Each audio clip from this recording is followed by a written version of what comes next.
many people know someone, maybe somebody close to you, that deals with dementia or Alzheimer's? Yeah, I think pretty much everyone in the room knows at least one person. And I've had people in my own family, and it's incredibly painful for everyone that loves them to see them go through that.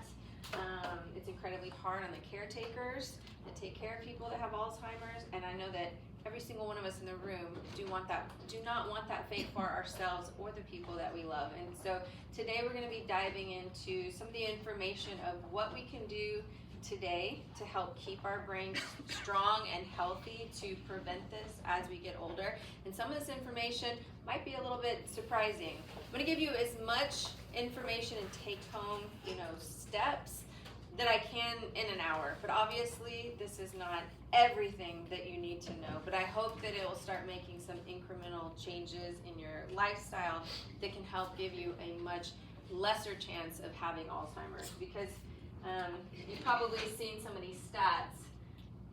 Do you guys remember 30 years ago knowing that many people with dementia or Alzheimer's?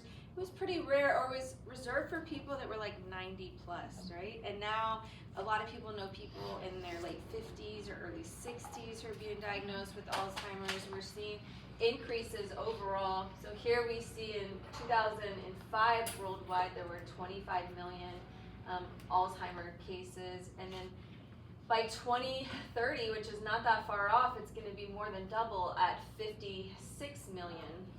And the cost is extreme. It's and a lot of times it goes to family members to try to figure out how to pay for that. On average, it's about $203 a day to take care of somebody that has dementia or Alzheimer's. This is a great book. If you know somebody who's dealing with dementia, this could be a good resource just to have a better understanding of what they may be experiencing, because this is a really unique situation where Barbara Lipsky, she's actually a researcher, a neuroscientist, and she actually fell into dementia. It happened because she's being treated for cancer. I think she was multiple myeloma, and she had tumors pop up in her brain, the prefrontal cortex. And before they realized that those tumors had grown there, she fell into full-on dementia. I'm going to read you just a little insert from her book just to give kind of an idea of what somebody going through dementia may be experiencing. And it's so unique, her book, because after she was treated with immunotherapy, her brain tumor shrunk and she returned to her normal self, and she still has full memories of everything she went through when she was in full-on dementia. Wow. So that's a really unique situation, and a book where she goes through it. So she says there were times when her brain was at the nadir of functioning, that Lipska could barely make dinner. She insisted on it anyway because she'd always been proud of her cooking. But in the summer of 2015, nothing made any sense. She couldn't recall the proper proportions. She was convinced her family was hiding the pots and cooking spoons. She served strange meals in rages, and she and her husband sat and ate no matter how it tasted. Gorski told me that he missed her terribly, even as she sat across from him. She became impatient and angry, yelling at him and her beloved grandson. She became suspicious of a physical therapist walking out in the middle of a visit. She found it difficult to understand newspaper articles. She lost her empathy, bringing her husband and daughter to tears with her coldness and anger. And while driving, she nearly hit other cars on the highway. Drifting past her lane, she drove over a high curb to get out of a parking lot because she couldn't figure out how to fit through the exit.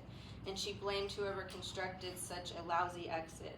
She noticed her family members talking about her, but she couldn't grasp that they were concerned. Instead, it fed her paranoia, and she was certain that she was fine. It was everyone else who was acting crazy.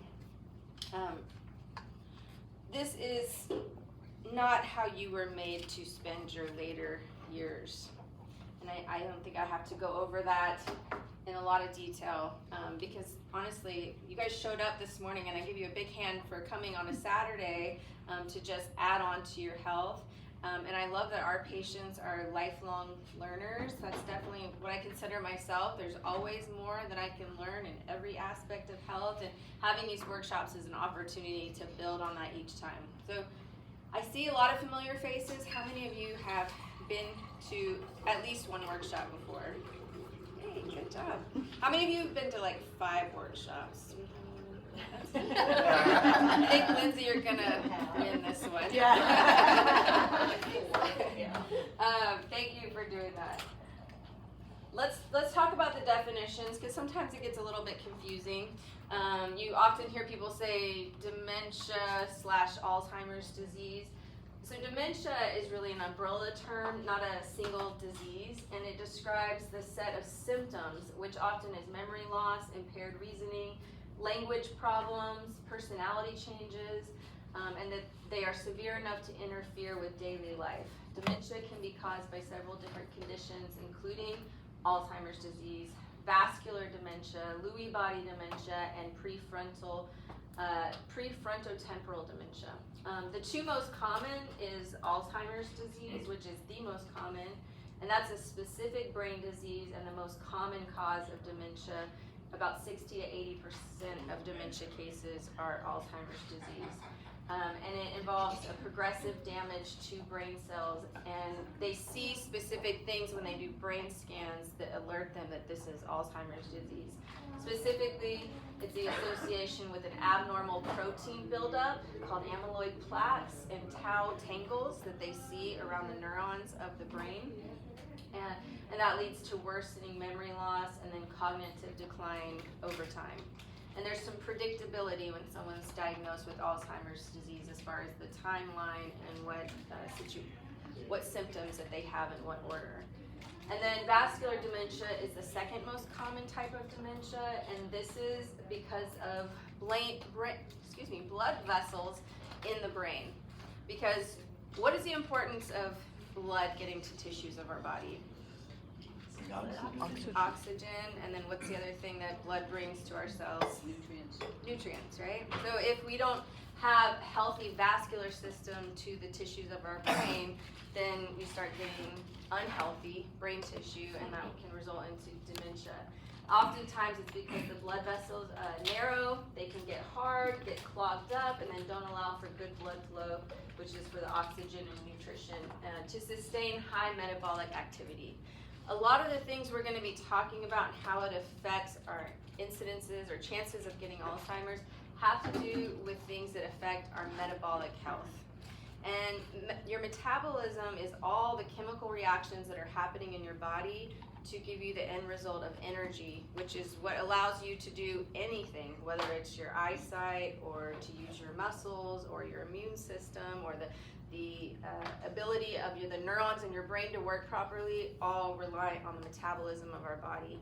And this is something that, especially over the last 20 years, I feel like we are getting more and more information that root causes of most health issues come back to poor metabolic health. And the good news of that is that lifestyle is the #1 predictor of your metabolic health, and that is something that we can take charge over. And so I just wanted to kind of walk through that.